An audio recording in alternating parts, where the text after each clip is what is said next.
All right, welcome to another installment of the Fragments of Silicon reviews. Apologies for last week for not being able to put on the usual review session. Those games will be covered in the next season, since we are almost done with season 20, but we've still got some juice left there. Anyway, for this session, we got 4 games, 3 reviews, 1 impressions vid. And we start with Preserve. Preserve is a relaxing puzzle nature building game in which you flourish a vibrant ecosystem by cleverly placing plants and animals to create a perfect symbiosis to your liking. Right, so that was a bit of a mouthful of descriptors, but yeah, been a hot minute since I've said this, but I think it bears repeating with this game. We do get to cover a very diverse and strange set of titles, and I can confidently say that I have never played anything quite like this. Um, I played things in the neighborhood, but I think the thing that puts it over the top to uniqueness is it's a single player game. Like this isn't a strategy game. This isn't Settlers of Catan or Greed Corp, um, or any sort of co-op competitive multiple people. It is indeed a single player game, and it calls itself a puzzle game, which I guess is technically true, but I think a strategy game is more accurate, as there is a puzzle mode where but that's a bit different from the main campaign, because the main campaign does emphasize that sandbox, go at your own pace nature to a certain point. It is, it isn't SimCity or anything like that either. Like, it isn't, you have a set of tools, have at it. No, there is a goal here. And that is to get a certain amount of, trying to remember the term that they use, like balance points, Harmony relaxation, points. harmony points. That's the thing. And you do that by various actions. And that's the key to everything here. How, getting a certain amount of points. And the more points you get, that unlocks things. That'll unlock the other biomes, other areas, and so on and so forth. That'll unlock puzzle mode, if I'm remembering correctly.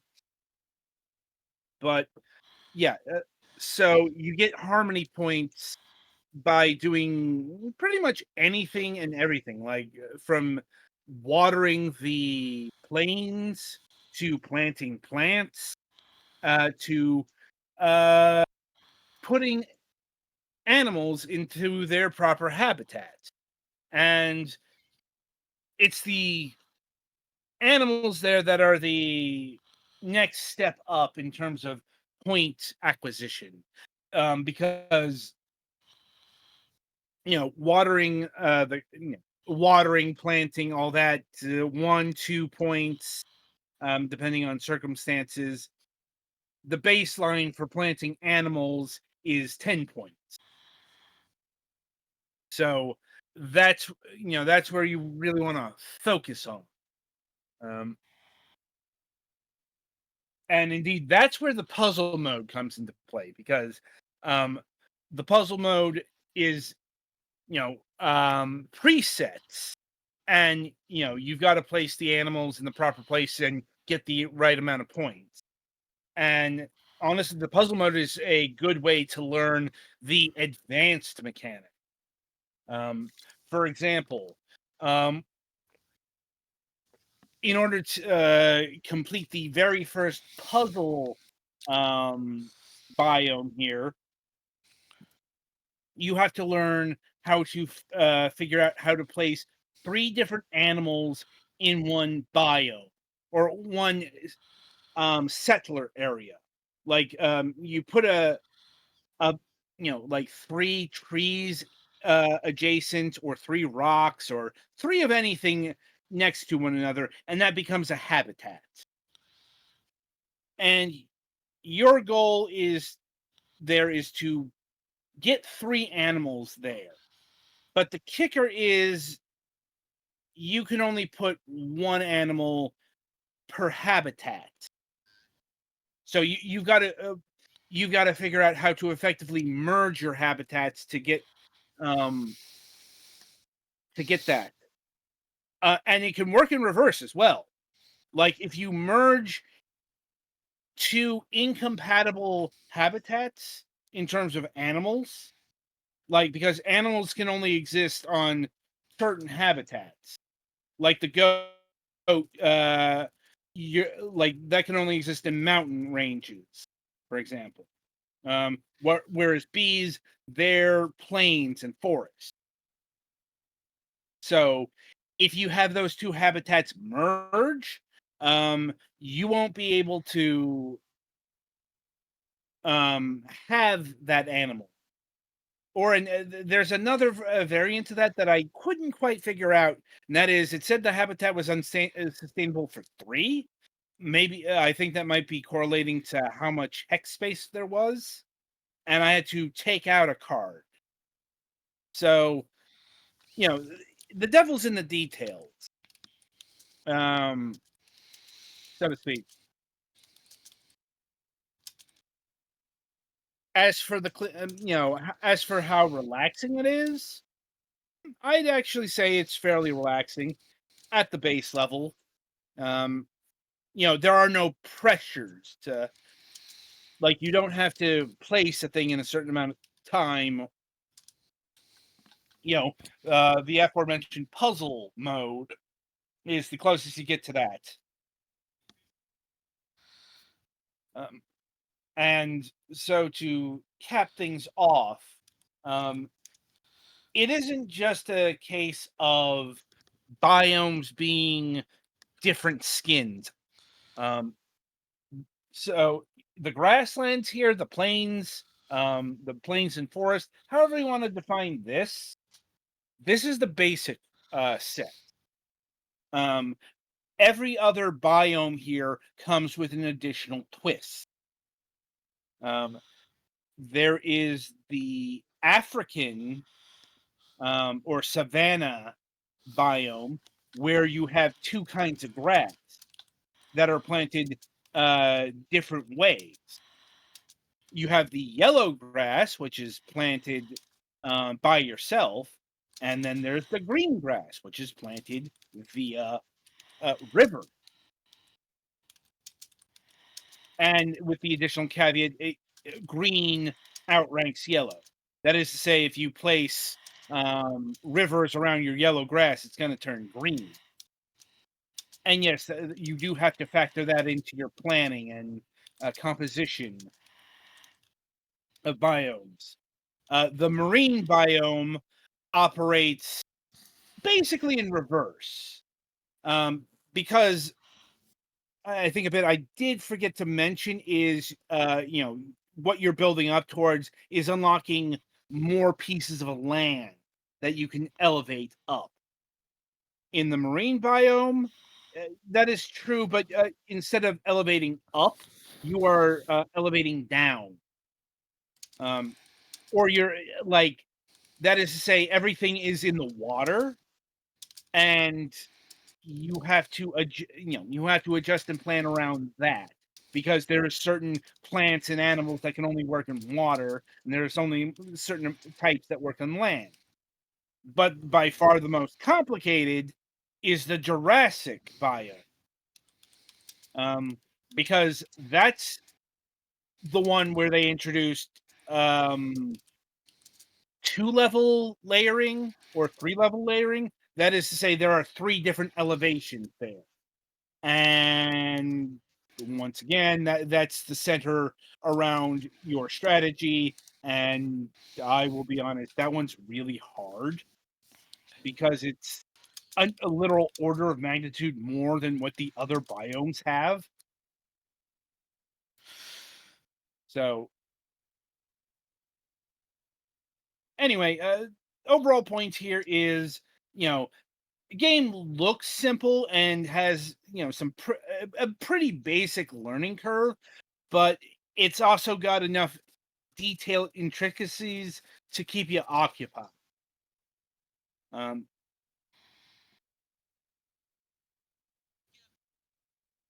and as far as how it all comes together, I'd say reasonably well. Like, it's kind of hard to judge this because, once again, I've never played a thing like this before. Um, but like, I don't really have any mechanical complaints or anything like that. And I also get why they did not do multiplayer, and I mean like any kind of multiplayer, because you know this is the kind of game that if it had multiplayer, you could probably have done it turn based, but you probably would have had to. Um, the point is, you could. This is the kind of thing that you could have set to play by mail in terms of its multiplayer option, um, had they gone that direction, but they didn't, because they wanted to keep the idea of relaxing. And competitive elements is about the exact opposite of relaxing. So yeah, I think they hit their marks very adequately. Um, it's like beyond that, uh, I don't really have much to say. It's a perfectly cromulent game. Also, if you're worried about how long it'll keep your interest, well, there is good news in that there seems like there's post launch content coming, because there is like a fifth biome that says coming soon. I don't know if they have anything beyond that, but there is more being planned. Um, so in terms of pricing, the game it's got an unusual price. It's clocking in at $12.49 USD. I couldn't tell you why it's that particular price, but that feels like, whenever it's not .99, it's usually in connection to something. Like this could be a charity thing, it could be an environmental thing. It's a thing that is lost on me. But more to the point, is this game worth $12.49? Yes, I think it is. No, like I'd imagine that the update is going to be free, since um but uh I don't know if they've yeah, I'm not seeing a roadmap, probably because the game just came out in 1.0. Yes, it was an early access title beforehand. Um and yeah, like this is a decent time. Um, Petty, you've been playing the game for the folks at home. Uh, Anything you want to add? Not really. It's all right. It feels It's a little more intensive than something that I would see like on a phone, but it's definitely like there's that casual element too. Like I would play this while I'm waiting for something, not like, you know, seek it out Mhm. for something longer. Yeah, I get what you're saying, but I'm also glad this wasn't on a phone. Oh yeah, Um, like it's the concept that would make it decent on a phone, not the execution. yeah, I think like on a Steam Deck Yeah. is probably more accurate Steam because Deck or a Switch. like another kudos to the game. It doesn't feel like a mobile title. It feels like a title that was built for PC. Mhm. Um, yes, on the casual end of the spectrum, but we've gotten the mobile port.